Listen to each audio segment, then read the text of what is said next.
Hello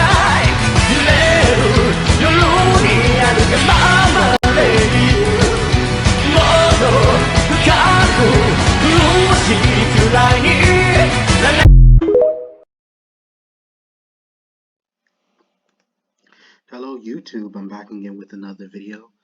Although I wasn't really going to do a rant about Yu-Gi-Oh! I feel like this is important because although a lot of people now might be aware, but there is a supposed ban list that will happen here in like North America, April 15, 2024, which is Monday. So the reason why I'm showcasing you guys, it's not only about the ban list, but it's to let you guys know that I feel like Yu-Gi-Oh! Is, I wouldn't say it's, yeah, in a way it's slowly dying because like in a way like a lot of the cards, the staple cards that you need in order to actually compete are very affordable, but it's like at the same time it just feels the game's more it just feels the game's very predictable at this point, and you don't really just drop too much money on this game.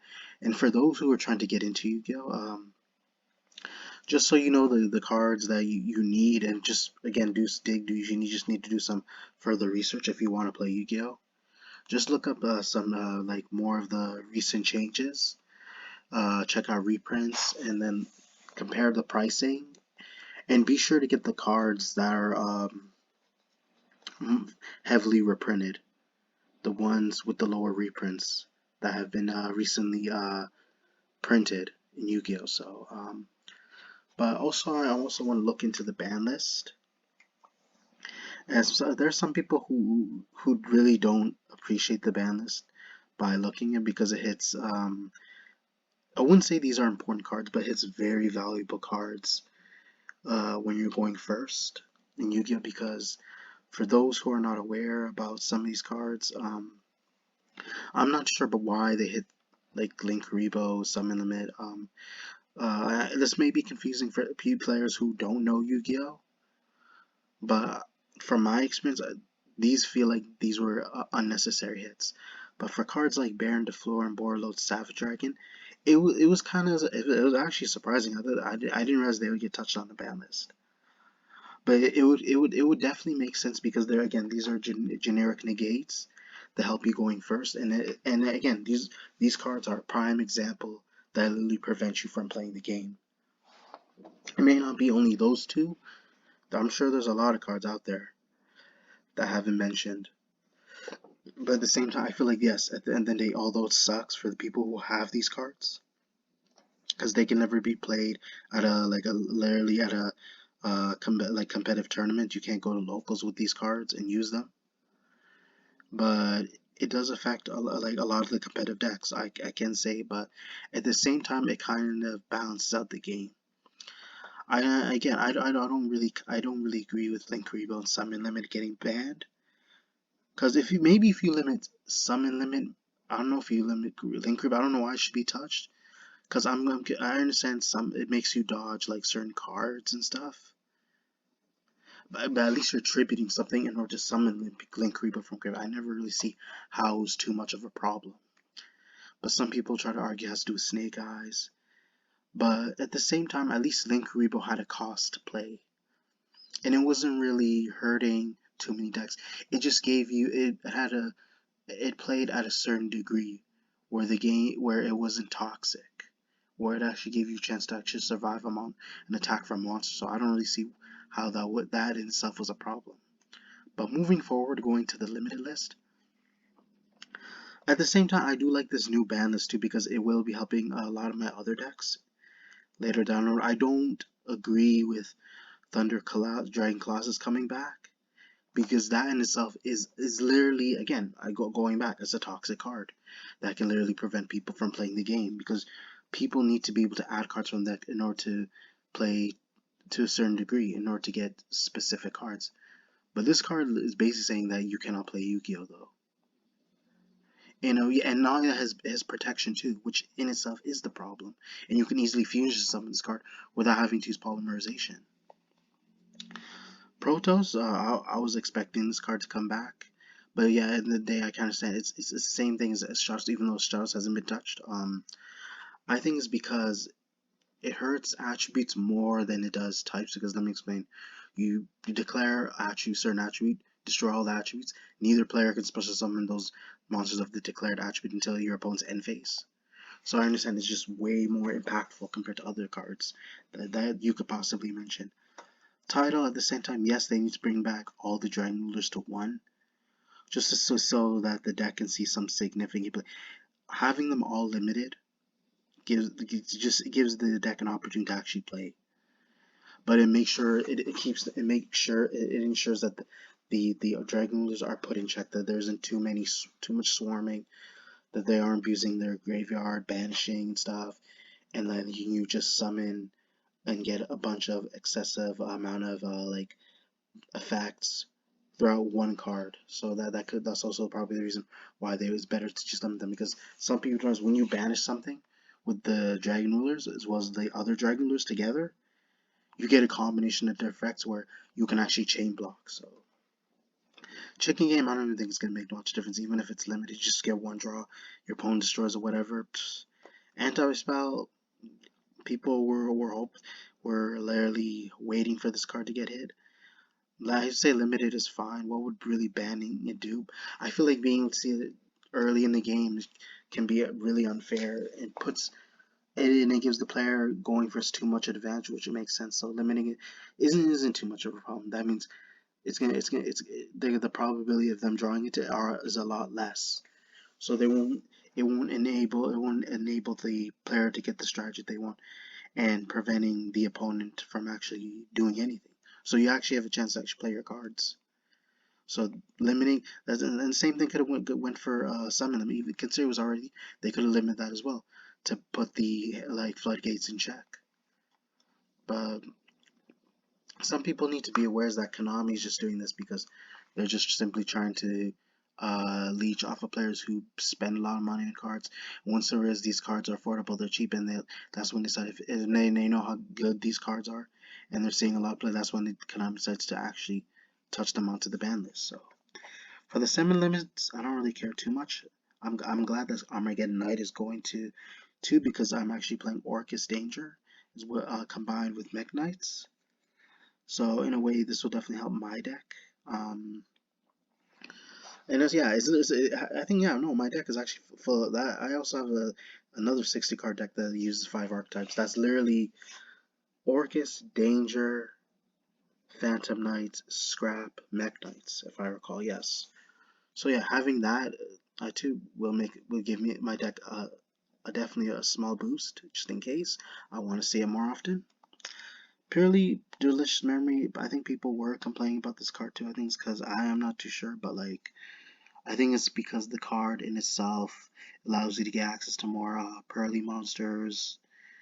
Um, I'm not too sure too much about this card because I don't play pearlies. I'm not really a fan, so I'm not really like a fan of their artwork. I don't, because they seem like, again, even so, yeah, sometimes you can't really judge a card based on its artwork.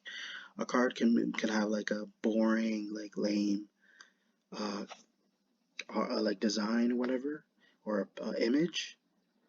But even a card with the worst printing or whatever, or worst animation, could have the most degenerate effect in Yu-Gi-Oh! So that's one thing you can't or underestimate. A card with like, again, a card with bad quality, um, that could potentially have a really unfair and unbalanced effect. So it could go both ways. And for the unlimiteds, I'm really happy about this one, because now it's like, now literally Orcus is at full power. Malicious speaks word Terra Top, I don't care, as well as I can actually play my Sky Strikers, which is nice. Although yes, I could try to explain all the other cards for those who want to play specific deck that are happy, because I don't know anybody who owns like Speedroids or Heroes or Pearly or the again Thunder Dragons, whatever. But overall, I'll be honest with you guys, I'm actually happy with this list. At least I got to use my cards before they got hit. At least that's a good sign. At least I have, so just in case if Konami decides to unban those cards, I can always decide to bring them back. Who knows what the decision are? But I feel like overall, yes, it did hit a few of my cards, but at the same time, I feel like it really helped me improve my other decks.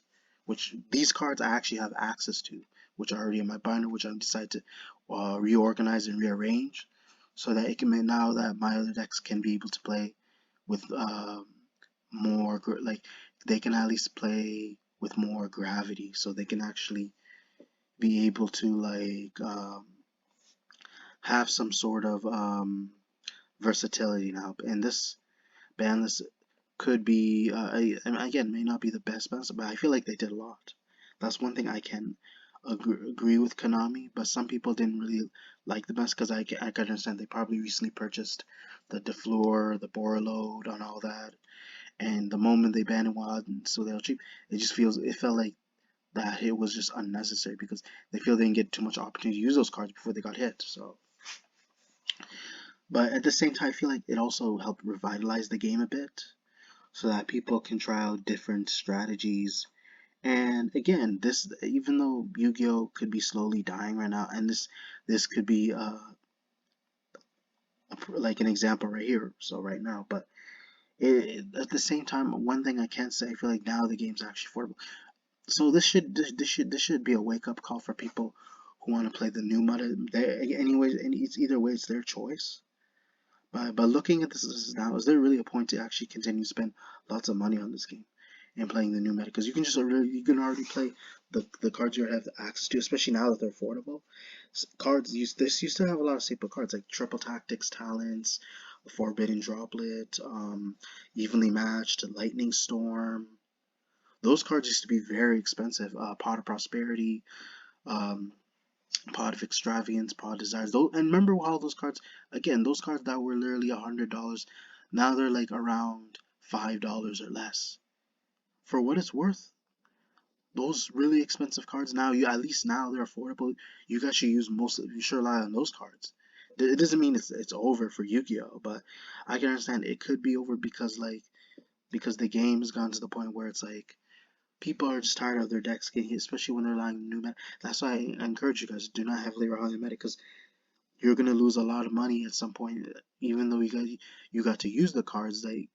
Like you're gonna be forced to literally make all these massive changes after putting a lot of money into it. So at the same time, like yes, Konami is greedy, but at the same time, I also blame the consumers for having to drop that kind of money.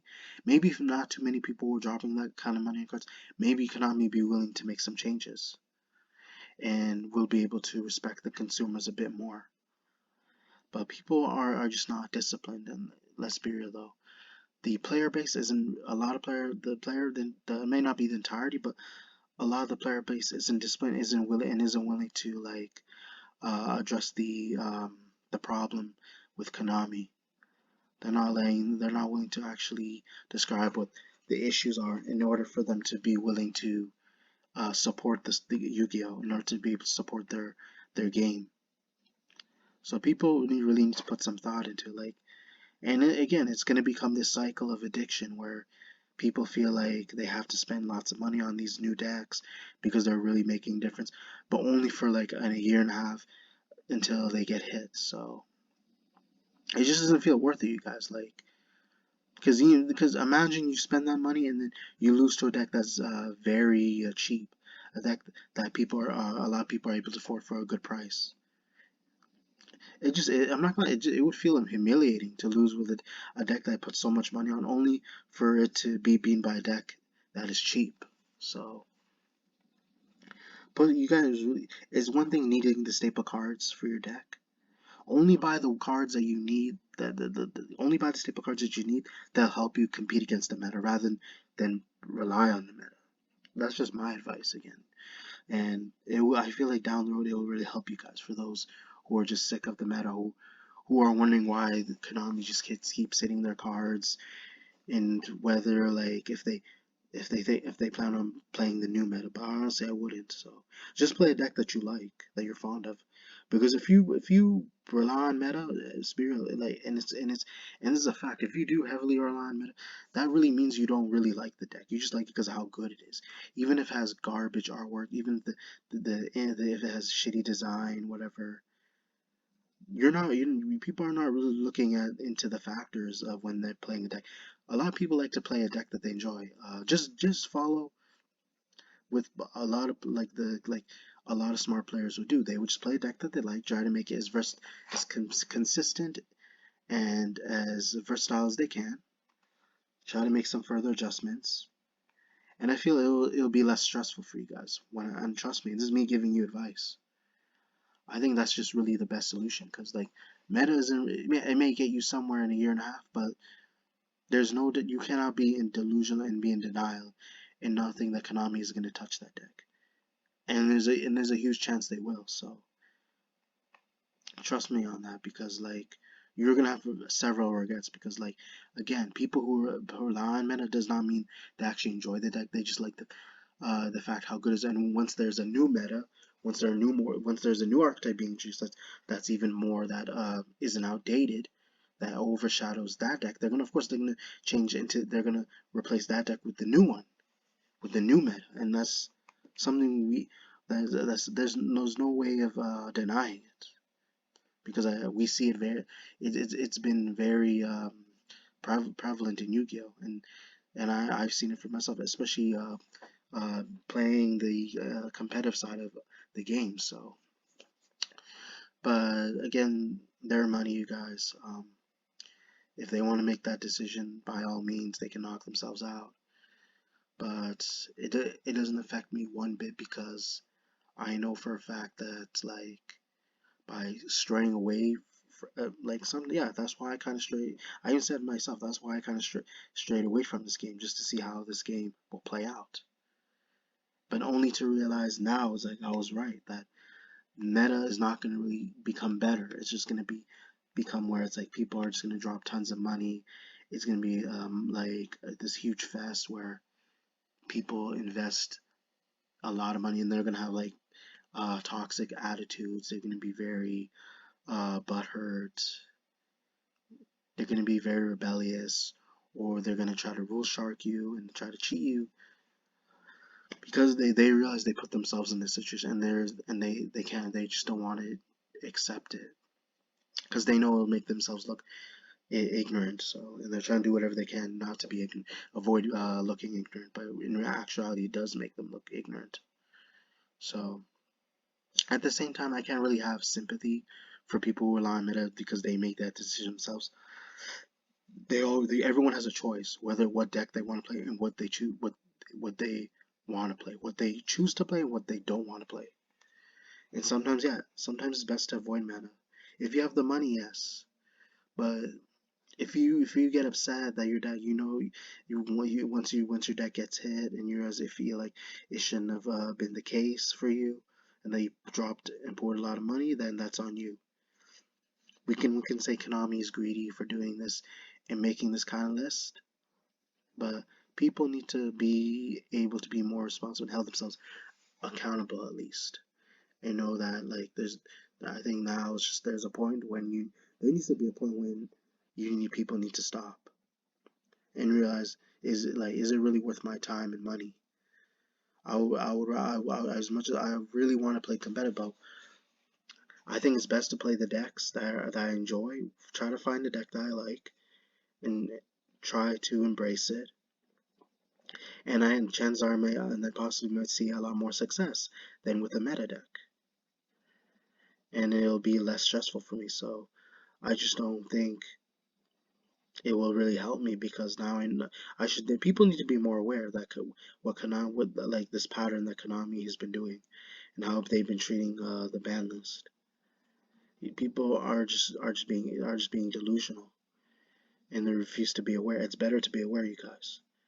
Then maybe they wouldn't be put in that situation and then try to realize like they like admit their own wrongs and start making some actual changes and not follow in Konami's like I wouldn't say that like their illegal practices, but easily be manipulated by Konami's practices and how they structure this game and how they advertise Yu-Gi-Oh and how they encourage players to get to certain cards and try to convince players in order to make more profit, and that the players who are putting money into it are not making so much profit, and that they feel like they're in a position where they're forced to buy more, when in actuality you aren't. And that's what they need to understand. You're not forced to spend a lot of money on this game. It's just you choose to, because people are very desperate to win. You people, of course, a lot of people want to win, but at the same time, you can always win by finding other alternatives, and that's just the best solution. And unfortunately, even whatever I say won't really matter at this point, because people are just gonna refuse, because again, their choices in life. But I can't tell people what to do. But I just want to be real, and just get it out there, because whatever you tell people is not gonna entirely change them. Trust me, I've been there. So, but I feel like I said enough for you guys. Hopefully you guys enjoyed the video. Be sure to check for more upcoming content later in the future. Be sure to check your notifications, comment, like, subscribe. Thank you. Way much fun.